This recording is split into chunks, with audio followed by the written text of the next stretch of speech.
For God so loved the world that he gave his only begotten Son, that whoever believes in him should not perish, but have eternal life.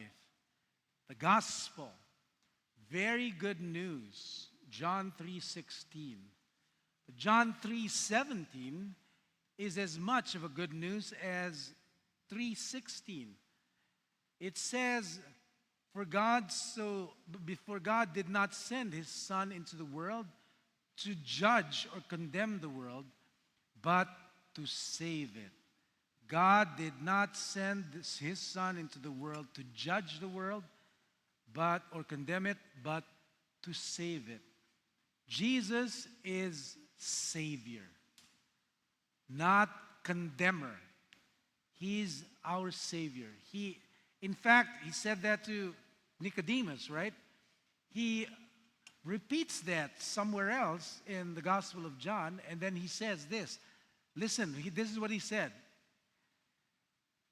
If anyone hears my words and does not obey them, yan tandaan nyo, pag meron daw nakarinig ng kanyang salita at hindi sumunod, anong gagawin niya? I do not condemn them. He said that. Look it up. Kalimutan ko lang yung verse, no? But it's in John chapter 12 yata. If anyone doesn't obey me, I still don't judge them. I still don't condemn them.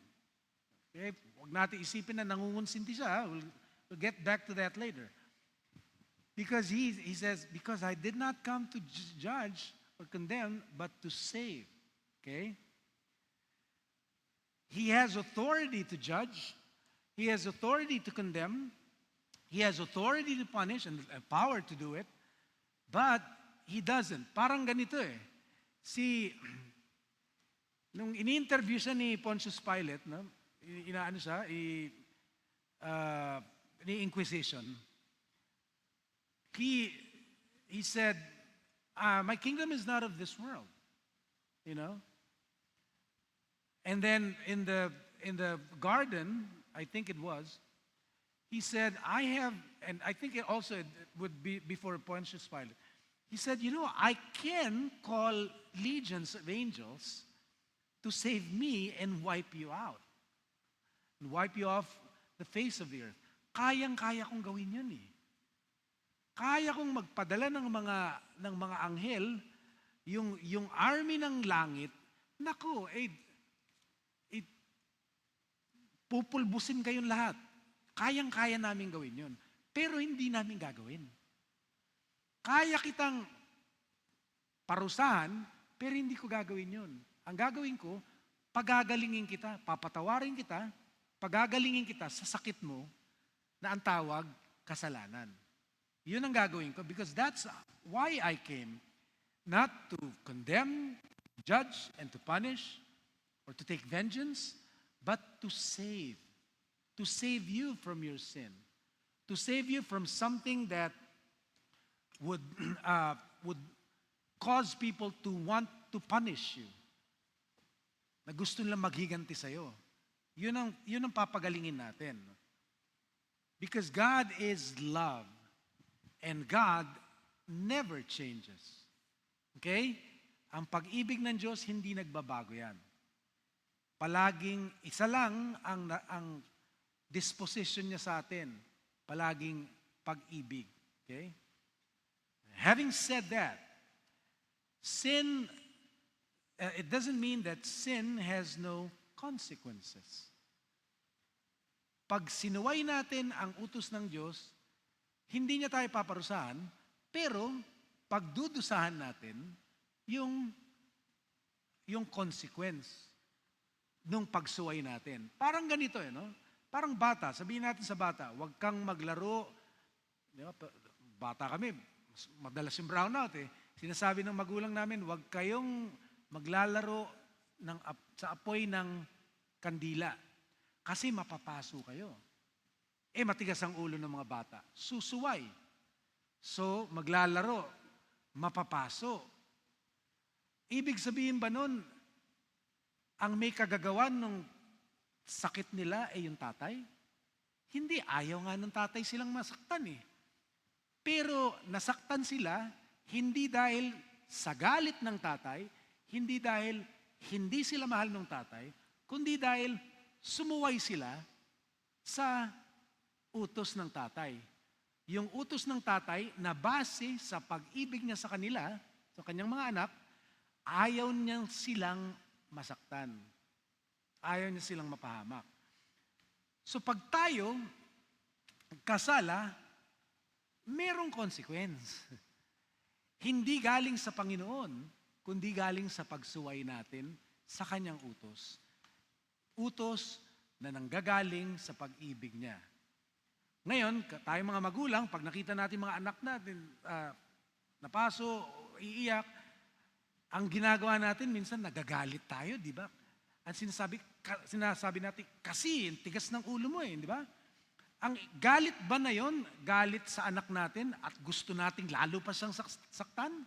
Hindi, nasaktan na nga Ang galit natin, dahil sa nangyari, na nagdulot ng sakit sa ating anak. Di ba? Doon tayo galit Siguro galit din tayo sa katigasan ng ulo niya. Kasi ayaw nating mangyari na mapaso siya. Kaya yung galit natin, hindi dahil, naku, sumuway ka, lalo kitang sasaktan. Di ba? Hingi pa nga ibang kandila. Papatakan natin ng kandila tong anak ko na matigas ang ulo. Hindi. Hindi ganun di ba? That kind of love is what God has for us. Sometimes we misinterpret His wrath, tawag kasi ng Bible, wrath of God, no? We misinterpret that as He loses His temper, and He wants to get even with us. No. Our sins have consequences, and the consequences are consequential, di ba? Not because God wants to punish us. Now, yung iba naman, pag nagkasala sa kanila, pag anak natin yun, pero pag kaaway natin, ang gumawa ng bagay na hindi natin gusto, at na-offend tayo, ibang emotion ang mangyayari, ang magmamanifest. Hindi pag-ibig, kundi talagang galit. Di ba? Galit na gustong gumanti. Galit na gustong magparusa. Sinampal ako dapat, napaya ako dapat mapaya rin siya. Yun ang iniisip natin ngayon na ugali ng Diyos.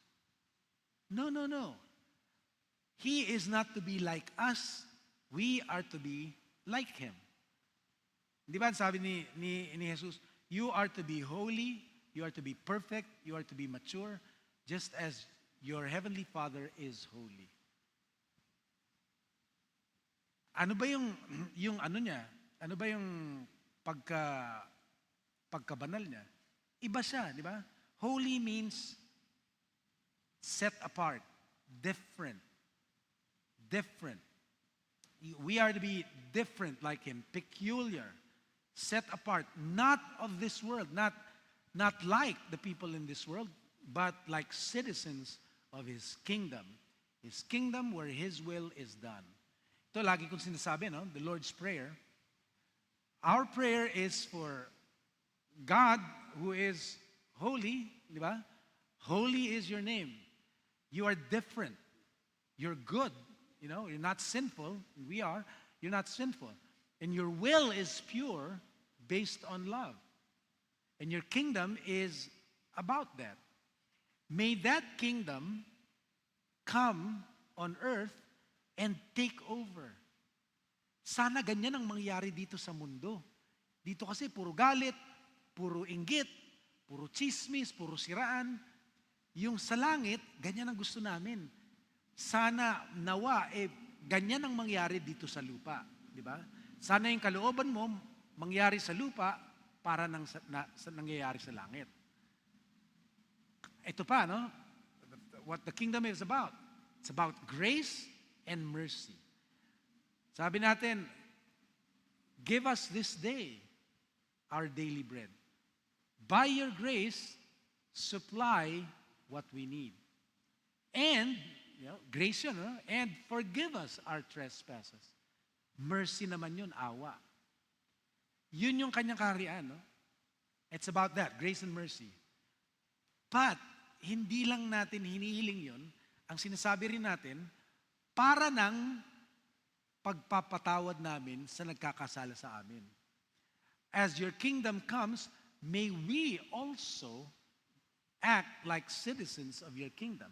May we also be gracious and merciful to others.